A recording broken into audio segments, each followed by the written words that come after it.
right, I'm here with Alex Ballard. Just gonna ask him a couple questions.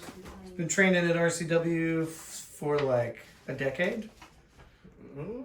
Coming up on it, yeah. Coming up on a decade. About almost a brown belt in jiu-jitsu. Pretty qualified in the JKD and Kali. So first, I'm gonna ask you something unrelated. What was your chosen field or career or background prior to martial arts? Pretend I don't know. I was a professional dancer. I started professional level training when I was 6 in New Zealand. I went off to New York and trained there. And I had a professional career starting at age 17 until about 42. I had my own dance company. I got into arts administration and then finally stepped out of that to have a life. Nice. And what is your life now outside of the professional dance career? Now we teach gyrotonics, which is an equipment-based exercise form at my wife's studio. She teaches Pilates, and I train 4 to 5 days a week, and I enjoy my life to the best of my ability. A lot of movement. A lot of movement, yeah. I still do ballet class once or twice a week. I do gyrotonic once or twice a week. I'm teaching on my feet all the time. And how young are you? I'm very young. Nice, that's what I thought. 49. Sure, whatever. What made you choose River City Warriors as the place to train? I had been training Aikido for a long time, and then there was a gentleman who was teaching Okinawan karate classes at the Aikido dojo. And he kind of was the first one that said, maybe if you're serious about learning self-defense, you probably shouldn't be doing Aikido, which, I enjoyed Aikido, but it's not very practical. And then when I came back from my work in Canada... Was this Okinawan Kempo person a mutual friend of ours? Yes. No way! Yeah, way. Yeah. Oh, I didn't know that's how that transpired. Really? Yeah. And so then you went to Canada for... I went to Canada for 4 years, and I worked up there, and I didn't train very much. Came back, I was like 210 pounds. I was very ill. My cholesterol was high. I mean, you can't take care of yourself in that job. It's not an option. And I was looking around, and our mutual friend Gonzo said, well, you got to try Joe Heller's place. And so I walked in and looked at the JKD stuff, and I thought that was cool. Looked at the Brazilian Jiu-Jitsu and was completely intimidated. A long time ago, I was held down on the street in New York and beaten.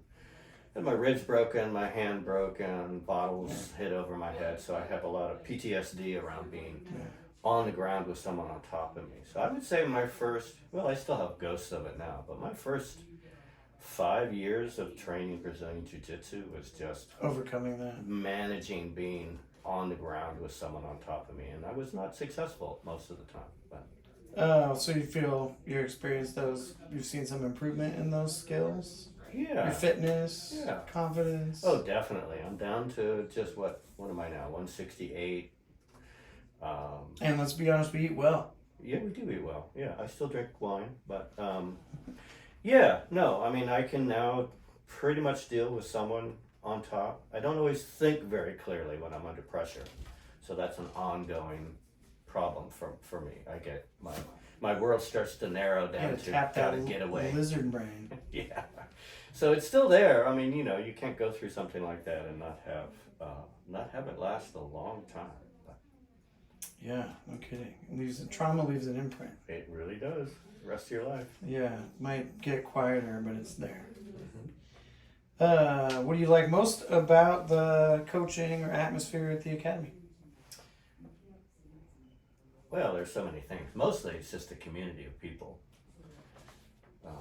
You do a great job at curating the people who are here. I mean, people kind of curate themselves. I mean, if they don't fit in here, they don't stay. You mean the culture? We have a good culture. Yeah. Like, the people who are here are cool people. They don't always agree politically, or they have very different lives. But when we're on the mat together, we're all of each other's biggest fans. We all want everyone to get better, and for the most part, we all work towards that, and that makes everybody better at what we're doing. And you look forward to coming here after a long day of work. It isn't like, all right, I got to do my exercise. Go to the training hall. I got to go to the training hall, get beat up. I mean, you get beat up, but you enjoy it sometimes. Has training impacted your life outside of the academy? Well, other than, you know, weight management and diet, for me, it's, you know, as a dancer, you don't get to build a community because you move around all the time. So The you know, social aspect. yeah, so I come here because I now have some of my best friends trained at the academy or trained at the academy. You know, the people I spend the time with even when I'm not training. That's, you know, 100% why I'm here. And people care. Like, you know, they want me to be better too. They're not just looking at me like, oh, well, that guy. Yeah. Oh yeah. Yeah. I love that quote from, I think it's Aristotle.